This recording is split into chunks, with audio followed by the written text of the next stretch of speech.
Hi hello தலைவா தலைவிஸ், நான் தான் உங்கள் கிங் ஆஃப் ட்ராவலர் 46. இன்றைக்கி நம்ம என்ன பண்ண போகிறோம்னா, இன்றைக்கி நம்ம வந்து லாரி தாங்க ஓட்ட போகிறோம். நம்ம ட்ரக் சிமுலேட்டர் வீடியோ ஒன்று போட்டு வந்தோம். அதுக்கு வந்து 1Kக்கு மேலே வியூஸ் போயிருந்தது. சரி, நம்ம இதுக்கு வந்து பார்ட் 2 வீடியோ எடுக்கலாம்னு சொல்லிட்டு தான் நம்ம வந்து இப்போ பார்ட் 2 வீடியோ எடுக்கலாம் சொல்லி வந்துக்கிறோங்க. அது மட்டும் இல்லாமல் அந்த வீடியோ யாரும் பார்க்கலன்னா நான் வந்து டிஸ்கிரிப்ஷனில் தரேன், நீங்கள் போய் மறக்காமல் அதையும் பார்த்துருங்க. ஓகேங்க, இன்றைக்கி வந்து நம்ம வந்து ஒரு பெரிய வண்டி தாங்க ஓட்ட போகிறோம். அந்த டாடா ஏசி வந்து எனக்கு செட் ஆகலை, ரொம்ப சின்னதாக இருக்குது. ஒவ்வொரு வாட்டி பிரேக் வச்சு திருப்பும் போதும் அது வந்து இப்போ நான் என்ன உங்கள்கிட்ட சொல்கிறது, தேவையில்லாத ஐடியாலாம் கொடுத்துட்டு நம்மளை இறக்கி விட்டு படிக்க பார்க்க ஒரு பக்கம் வாங்கி விடுது அப்படின்னு சொல்லி ஓனர்கிட்ட சொன்னேன். அவரும் சரின்னு சொல்லி வேறு ஒரு வண்டி தந்தார். இது அதை விட கொஞ்சம் பெருசாக இருக்குது. என்ன வண்டின்னு நீங்களே பாருங்கள். இது ஓரளவுக்கு அந்த வண்டியை விட இன்னும் எக்ஸ்ட்ரா லோடு ஏற்றுற அளவுக்கு கொஞ்சம் பெரிய வண்டி தான். ரொம்ப பெரிய வண்டி, கொஞ்சம் பெரிய வண்டி. அதாவது பெரிய வண்டிக்கும் இந்த வண்டிக்கும் மீடியமான ஒரு வண்டிங்க. வண்டி சும்மா பயங்கரமாக இருக்குது. அதாவது நம்ம லாங்குவேஜில் சும்மா டக்கராக இருக்குது. ஓகேங்க, நம்ம வளவலன்னு பேசாமல் வீடியோக்குள்ளே போயிடலாம். நம்ம வீடியோ இப்போ தான் நீங்கள் பார்க்குறீங்கன்னா லைக் பண்ணுங்கள், கமெண்ட் பண்ணுங்கள், ஷேர் பண்ணுங்கள். மறக்காமல் கிங் ஆஃப் ட்ராவலர் 46க்கு சப்ஸ்கிரைப் பண்ணுங்கள். இப்போ நம்ம வளவலன்னு பேசாமல் வீடியோக்குள்ளே போகலாம்.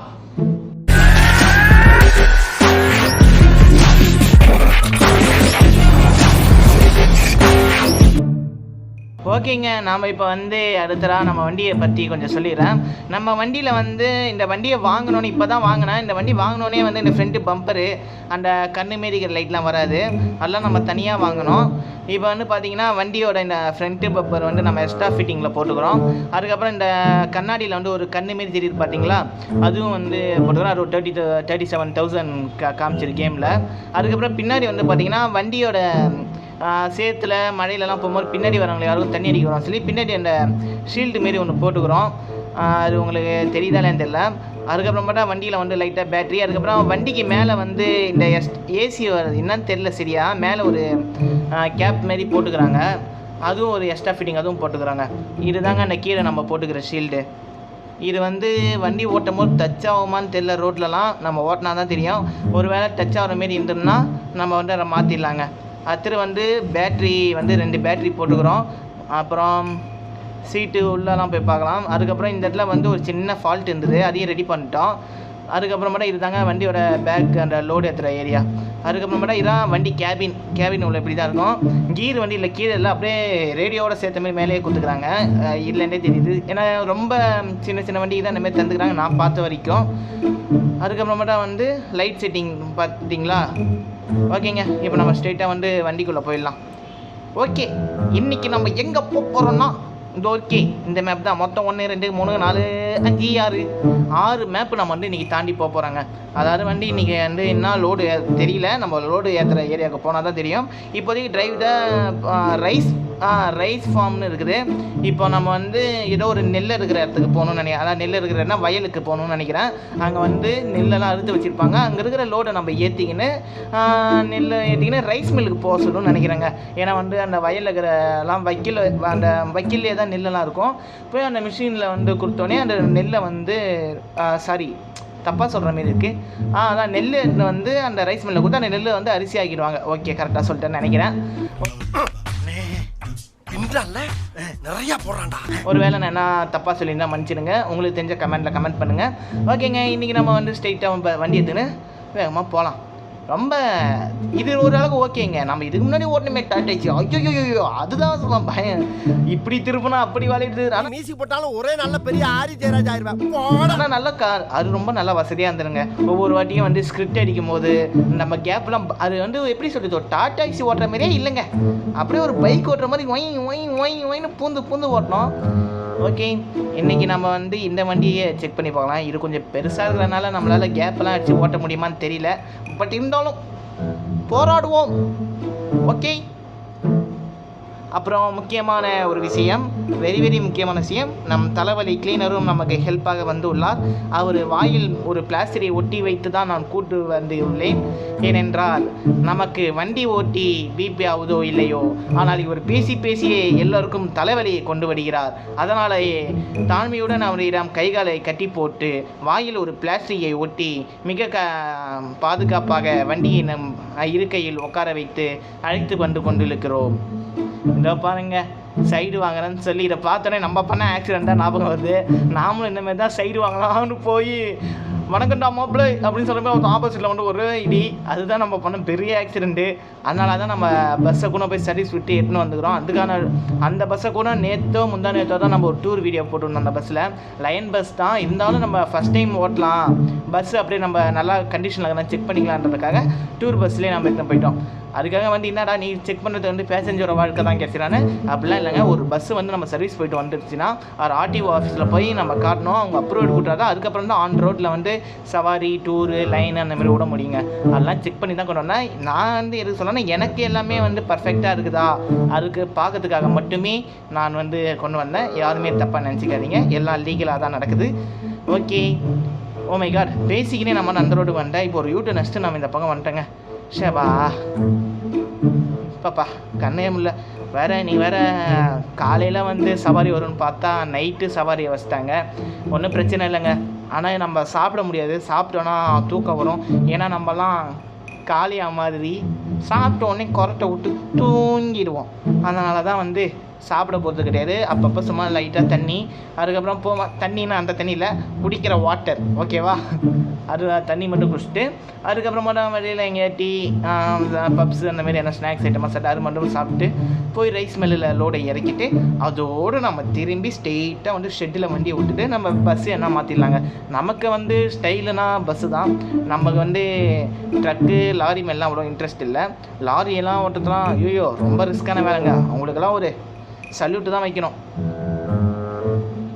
ஓகே, இப்போ வந்து நம்ம போயின்னு இருக்கிறோம்.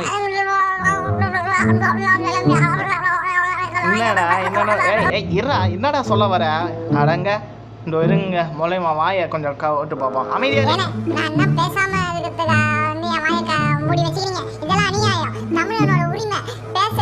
நம்ம பேச்சு தான் வந்து இந்தியா முழுக்க பரவி இருக்குது. அப்படிப்பட்ட சங்க தமிழ பேசுறீங்க வாயே நீங்க வந்து மூடி வச்சிக்கிறீங்க. எப்பா சாமி தயவு செஞ்சு வாயை மூடுறப்பா.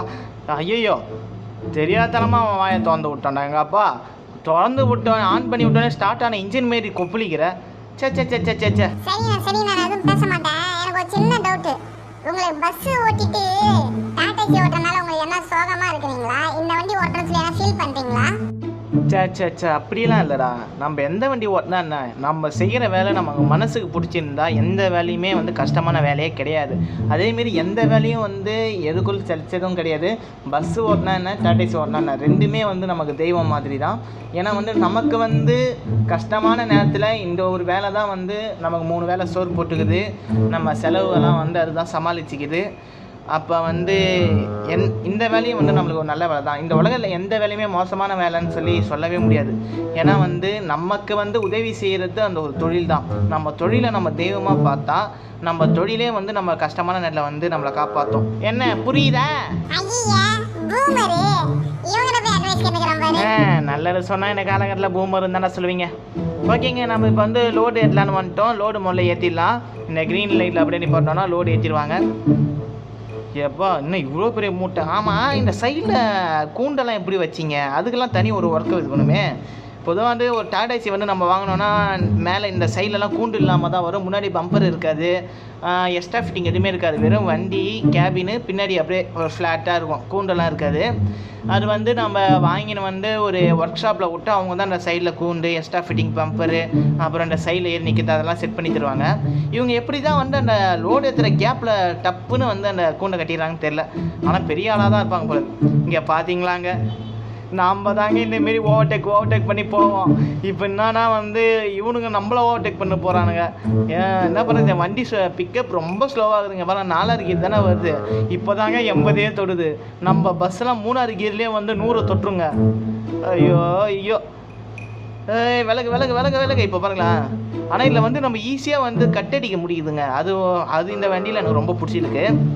அதுக்கப்புறமாட்டா வந்து இந்தமாரி பார்க்கறதுக்கு தான் வண்டி நல்ல ஒரு ரோடு அகலத்துக்கு இருக்கிற தெரியுது. ஆனால் பார்த்தா அவ்வளோ சைஸ்லாம் இல்லை. நம்ம இங்கேருந்து பார்க்குற வியூ தான் அந்தமாரி தெரியுது. மற்றபடி வண்டி நல்லா சின்னதாக தாங்க இருக்குது. இப்போ நீங்கள் அப்படியே நடுவில் ஓட்டலாமா வேணாம் கான்ஃபிடென்ஸ் இல்லாமல் நம்ம எதுலேயும் இறங்கக்கூடாது. ஒரு வாட்டி முடிவு பண்ணிட்டோன்னா அதுக்கப்புறம் நம்ம பேச்சே நம்ம கேட்கக்கூடாது. ஏமானே வந்து முன்னாடி நின்று இந்த பக்கம் வரக்கூடாதுன்னா நம்ம நம்பிக்கை இருந்தால் போதும். அப்படியே இறங்கி நீ என்ன சொல்கிறது நான் என்ன கேட்குறது, நான் அப்படி தான் ஓட்டுவேன் அப்படின்னு சொல்லிட்டு நம்ம வந்து இறங்கி வண்டி ஓட்ட வேண்டியதான். ஓகே, இப்போ வந்து வீராப்பு முக்கியம்தான். ஆனால் வந்து ஒரு டேஞ்சரான இடம்னா அந்த இடத்துல நம்ம வீராப்பாலாம் கை விட்டுறணும். ஏன்னா உசுரா வீராப்பான்னு பார்த்தா உசுறு தான் ஜெயிக்கிறாப்புல. அதுக்கு நாம் என்ன பண்ண முடியும்? எல்லாம் பயமாப்பா, பயம். தொழிலில் பயமும் பக்தியுடன் இருக்க வேண்டும். ஓகேங்க, நம்ம வந்து எப்பயுமே வந்து வண்டி ஓட்டும் போது டீசல் அப்புறம் 100 லிட்டர் வந்து யோ நாம பஸ்ஸில் வளைக்கிற மாரி ஒரு ஆர்வத்தில் வளைச்சிட்டேன். இது லோடு இருக்கிறதுக்கு அதுக்கும் வந்து பயங்கரமாக சாயுது. அது மட்டும் இல்லாமல் ஏதோ தொடக்குன்னு வேற ஒரு சட்டம் கேட்டுது. சைடில் என்ன வண்டி இடிச்சுன்னா வர தெரியல. ஷெபா. ஓகே, ரூல்ஸை எப்போதும் மதித்து செல்ல வேண்டும். சாலையில் போகும்போது இங்கே எல்லோரும் ரெட் லைட் பார்த்தால் நின்று கொள்ள வேண்டும். ஓகேவா?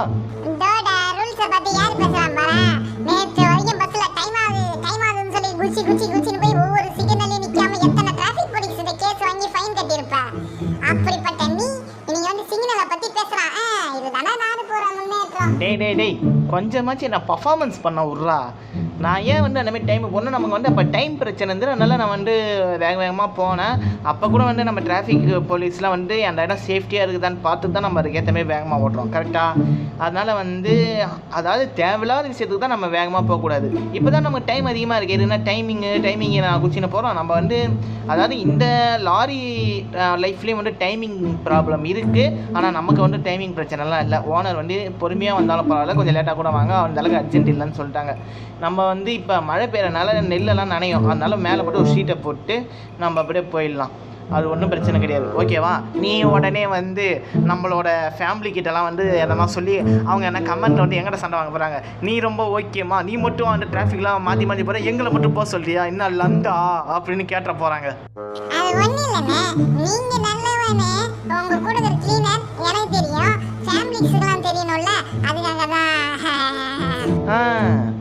நான் கண்டுபிடிச்சோடனே உன்னை என்ன அடிக்க போகிறேன்னு சொல்லிட்டு நீ உடனே பிளேட்டை இப்படி திருப்பிட்ட. அதாவது நோம்பு கும்பிட்ற மாரி நீங்கள் நேம் வாங்கிட்டு போயிடுவீங்க. நல்லா இருக்கு. அவங்களுக்கும் புரியணும்னுக்காக தான் கேட்டேன்.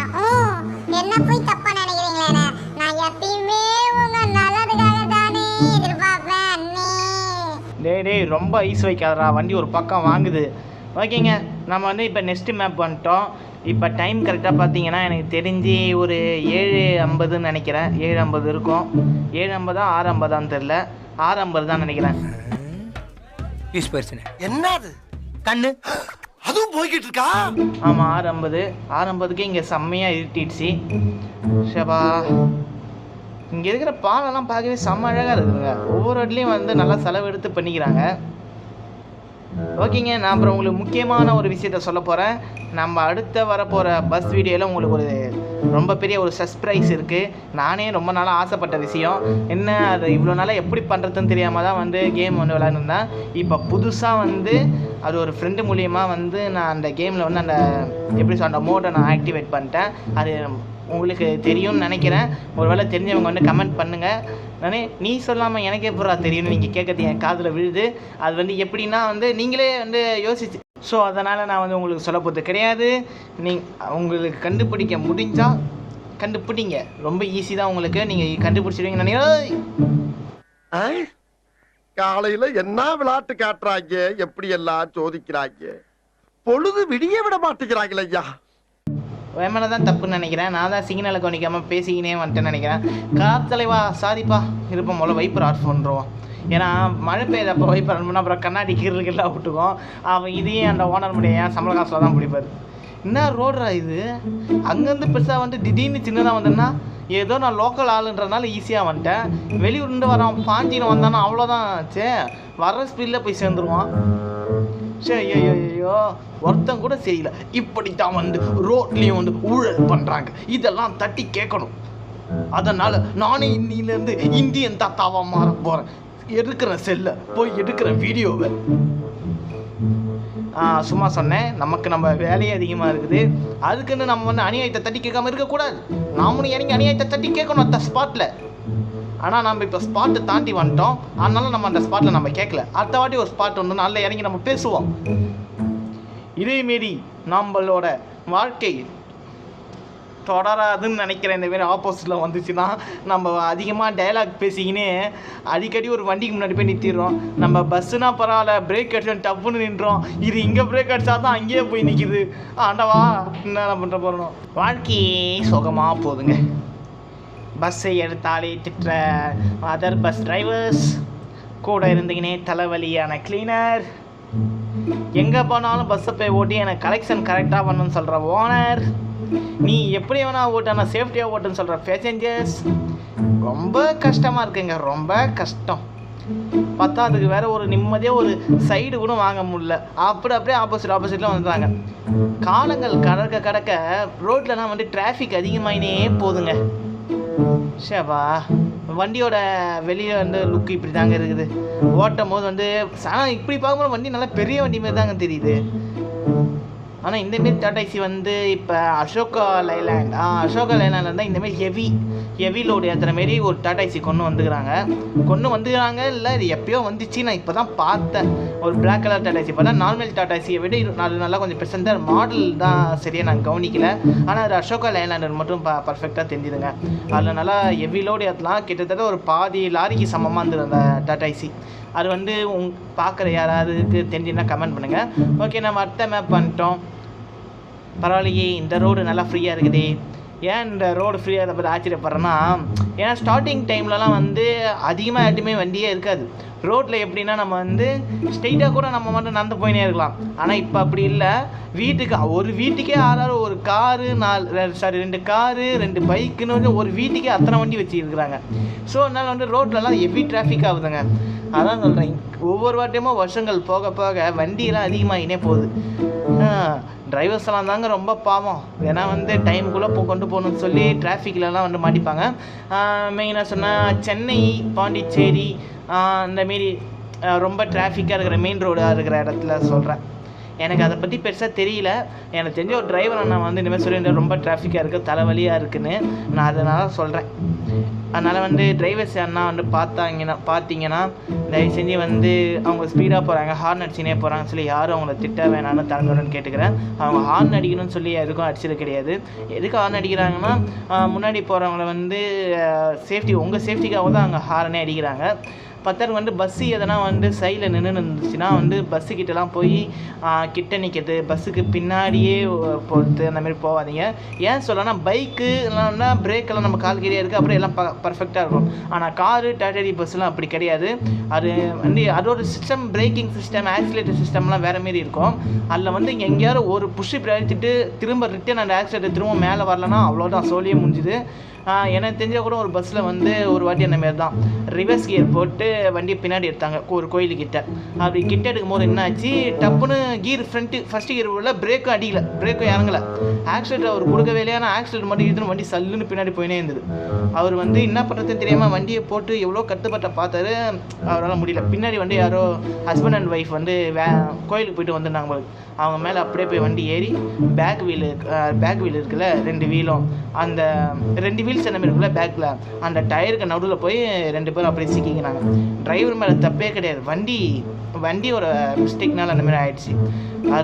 அதனால வந்து எதிர்பார்க்கறதுனால. ஆனாலும் வந்து அங்கே இருக்கிறவங்களாம் யோசிக்க மாட்டாங்க இல்லையா, வந்து டிரைவரை வந்து அடின்னு அடித்து போலீஸ் ஸ்டேஷன் தண்ணி இழுத்துட்டு போயிட்டாங்க. என்னங்க பண்ணுறது, இதுதாங்க டிரைவர் லைஃபு. நீங்கள் கேட்கலாம், ஏன் வண்டியெல்லாம் கட் ஆகுதான்னு பார்க்க மாட்டேங்கிறாங்க. மோட்டரை பொறுத்த வரைக்கும் எப்போ என்ன சொதப்புன்னு சொல்ல முடியாது. நம்ம பர்ஃபெக்டாக தான் வச்சுருப்போம். அது எப்படி வேணாலும் வந்து நடக்கலாங்க. அது இதுக்கு என்கிட்ட சரியான பதில் இல்லை. சரி விடுங்க, நான் எனக்கு ஏதோ சொல்லணும்னு சொல்லிட்டேன். ஓகே, நம்ம இப்போ வந்து பஸ்ஸை செலுத்தி கொண்டே வேகமாக சென்று கொண்டிருக்கிறோம். 70 ஸ்பீடாக அப்படின்னு நீங்கள் கேட்கறது என் காதில் விழுந்து விட்டது. நம்ம இந்த வண்டியை ஓட்டும் போது இதுவே பெரிய ஸ்பீடு தான். நானும் அங்கேருந்து ஏறி டங்குன்னு குச்சிட்டு வரேன். அந்த 80-82 தாண்டுது. அதுக்காட்டியும் அந்த 100 தாண்டுறக்காட்டியும் ஒருத்தவன் இந்தமாதிரி ஆப்போசிட்டில் வந்துடுறான். What bro, it's very wrong bro. இப்படிலாம் இருந்து நான் எப்படி தான் ப்ரோ வேகமாக போகிறது. சப்பா 10க்கு வேறு மழை வேறு பெஞ்சிக்கினே இருக்குது. முதல்ல செட்டிங்ஸில் போய் நான் மழை ஆப்ஷன் பார்க்கணும். மழை பெஞ்சினே இருக்குது, நெல்லெல்லாம் வேறு அப்புறம் ஊறி போய் வீணாயிடுச்சுன்னா அதுக்கும் சரி என் தெட்டியில் தான் வந்து பில்லை கிழிப்பானுங்க. நான் இன்னும் வேலை செய்கிற காசை வந்து என் ஃபேமிலிக்கு நான் எடுத்துகிட்டு போவேனா, இல்லைனா வந்து இந்த இவனுங்களுக்கே திரும்ப தருவேனா? ஒன்றுமே புரியலைங்க, ரொம்ப கஷ்டமாக இருக்குது. சரி, இங்கே பாருங்கள் சும்மா வியூ ஆனால் பயங்கரமாக இருக்குதுங்க. இந்த நேரத்தில் வந்து ஒரு பாட்டு ஒரு 90s சாங் கேட்டோன்னா சும்மா டக்கராக இருக்குங்க. 90s சாங் இந்தமாரி நம்ம டிரைவிங்கில் வந்து நைட் டிரைவ்லாம் வந்து 90s சாங் விளாட்னா தான் நல்லாயிருக்கும். ஓகேங்க, இப்போ நம்ம அடுத்த மேப்பில் தான் வந்து நம்ம லோடு இறக்குற மேப்பாக இருக்கும்னு நினைக்கிறேன். நம்ம அந்த இடத்துல போய் லோடு இறக்கிட்டு அதோட வண்டி இன்னும் போய் நம்ம ஓனர்கிட்ட கொடுத்துட்டு நம்ம ஸ்ட்ரெயிட்டாக வந்து பஸ்ஸுக்கிட்ட போயிடலாம்.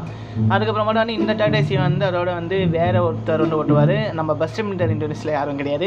ட்ரக் சிமுலேட்டரில் வந்து ஒரு 8 கேரக்டர் இருக்குது. அந்த கேரக்டரில் என்ன ஒரு கேரக்டர் வந்து ஓட்டுங்க. ஓகேங்க, நம்ம ரொம்ப நேரமாக வந்து வண்டி ஓட்டும் போது வளைக்கமெல்லாம் டங்குன்னு சட்டம் கேட்டதில்ல. அது எதுக்குன்னு கண்டுபிடிச்சிட்டேன். நம்ம பின்னாடி இருக்கிற அந்த ஷீல்டோ அது என்னமோ சொல்லுவாங்க, சேர் அடிக்காமல் இருக்குது, அதுதான் வந்து டச் ஆகுது ஒவ்வொரு வண்டி சாயும் போதும். அதுதான் இப்போ நான் சும்மா செக் பண்ணி பார்த்தேன். கடைசியாக பார்த்தா அதுதான் சரின்னு சொல்லிட்டு நாமளும் வந்து அதை எடுத்துடலான்னு ஒரு முடிவு எடுக்கலாமா வேணாமான்னு சொல்லி கமெண்ட் பண்ணுங்கள். நம்ம அடுத்த வீடியோவில் கண்டிப்பாக இதை விட பெரிய இது ஒன்று ஓட்டலாங்க. இதுதான் வந்து வண்டியோட ஃபுல் வியூவே. பரவாயில்லைங்க, சைலண்ட் பார்க்குறது நல்லா பெருசாக தான் தெரியுது. ஷவா இன்னும் எவ்வளோ தூரம்னு வேறு தெரியலையே. டக்குன்னு போகணும். சாப்பாடு சோறு ஏதோ போகுது. ஐயோ சாப்பாடு அங்கே போகுது. ஆனால் நின்று சாப்பிட்றது கூட எனக்கு குத்து வைக்கலையே. நான் என்ன பண்ணுவேன்? இறைவா ஐயோ முடியலையே. சரி விடுங்க, நாம் போய் லோடை இறக்கிட்டு வந்து ஒரு ஃபுல் மட்டன் பிரியாணி சாப்பிட்றோம். நாமனா ஆல்வேஸ் வெல்கம்ஸ் யூ. யார் வேணாலும் வந்து சாப்பிட்லாம். ஓகே மாறா, ஜெயிச்சிட்டோம் மாறா, நம்ம வந்து சேர்ந்துட்டோம் மாறா. செம இதோட போய் அப்படியே ரைஸ் மில்லில் லோடு இறக்கிட்டு அதோட மண்ண அரிசி தூக்கி நெல்லெல்லாம் தூக்கி போட்டு அங்கே போட்டு கடையோட ஸ்ட்ரைட்டாக கடைக்கு போய் சாப்பிட்டுட்டு அதோட டாடாசின் போய் ஓனர் பண்ணிடுறேன். என்ன டாடாசின்னு சொல்லி கொடுத்துட்டு அதோட வந்து ஸ்ட்ரைட்டாக வந்து பஸ் எடுத்துடும். நம்ம ஜாலியாக போயிடலாம். ஓகே, மூச்சு விடாமல் பேசுகிறத நினச்சி யாரும் தப்பாக நினச்சிக்க வேணாம். ஒரு ஆர்வம் தான் எல்லாமே. எங்கள் ஊர்லலாம் ரைஸ் மில் வந்து இவ்வளோ பெருசாலாம் இருக்காதுங்க. அதேமாரி இந்த என்னமோ ஒரு டேங்க் மாரி காட்டுது, அந்த மாதிரிலாம் இருக்காதுங்க ரைஸ் மில்லு. அது வந்து சின்னதாக ஒரு மிஷின் இருக்கும். அதில் வந்து நாங்கள் நெல்லை கொட்டினோடனே அதுலேருந்து அரிசி வந்து ஒரு பக்கம் வந்துடும், தவிடு தனியாக வந்துடுங்க. ஆனால் இங்கே வந்து இவ்வளோ பெருசாக இருக்குதுன்னு பார்த்தீங்கன்னா இங்கே நிறைய ஃபியூச்சர்ஸ்லாம் இருக்கும்னு நினைக்கிறேன். இங்கே நெல்லெல்லாம் காய வச்சுக்கிறாங்க. ஓகே, நம்ம இந்த இடத்துல வண்டியை நிப்பாட்டிட்டோன்னா என்ன காணோம். ரொம்ப முன்னாடி வந்துட்ட போல கொஞ்சம் நம்ம அப்படியே பின்னாடி போயிடலாம். ஓகே, அப்படியே ஃபர்ஸ்ட் கியர் போட்டு ஆஃப். ஓகேங்க, இப்போ நம்ம இந்த சவாரியில் வந்த விலை என்னவென்றால் மொத்தம் நமக்கு இந்த ட்ரிப்பில் எவ்வளோ கிடச்சிங்கன்னா 1,70,396 ரூபாய் கிடச்சிக்குது. அதுக்கப்புறம் போனஸ்ஸு அது இது டோட்டல்லாம் போக 3,40,792 ரூபா. பரவாயில்லைங்க, இல்லை சும்மா ஒரு 2 ட்ரிப்பு ஓடினா போதும் நம்ம செட்டில் இல்லாமல் போல இருக்குது. செட்டில் ஆகினா ஓரளவுக்கு செட்டில் இல்லாமல் போல இருக்குது. ஓகேங்க, இந்த வீடியோ உங்களுக்கு பிடிச்சிருந்தா லைக் பண்ணுங்கள், கமெண்ட் பண்ணுங்கள், ஷேர் பண்ணுங்கள். மறக்காமல் கிங் ஆஃப் டிராவலர் 46க்கு சப்ஸ்கிரைப் பண்ணுங்கள். இன்ஸ்டா பேஜை ஃபாலோ பண்ணுங்க. மீண்டும் ஒரு நல்ல வீடியோவில் உங்களை சந்திக்கும் வரை நான் உங்கள் கிங் ஆஃப் டிராவலர் 46 வரட்டாமே. சந்தோஷமாக வீட்டுக்கு செல்லுங்கள். நன்றி, வணக்கம்.